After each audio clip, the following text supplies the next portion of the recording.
ناس كتير جدا مش عاجبها حكاية جو اوفر بتاع كريم، وفي نفس الوقت ناس كتير بتفتي ومش عارفة تلغي ازاي الطريقة دي، ولازم وفي كباتن كتير قوي تقول لك لا ده حسب موديل العربية ومش موديل العربية. بصوا يا جماعة، دلوقتي معايا هعرفكم ازاي تلغي جو اوفر بتاعة كريم وتشغل عربيتك جو بس. بتدوس على الثلاث شرط اللي على الجنب دول حضرتك، بيخش لك هنا اهوت. بعد كده حضرتك بتخش تحت على الاعدادات، على الاعدادات تحت تقوم دايس عليها.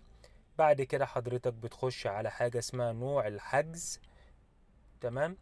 بعد كده هو بتقول بص هنا هوت دوت مش مفعل كده، انا مفعلت جو اوفر كده هوت، انا مش هستقبل اي رحلات جو اوفر. تمام يا جماعة، يعني من ان هو كده تقدر لحضرتك تبقى جو اوفر وممكن ما تبقاش جو اوفر. تمام.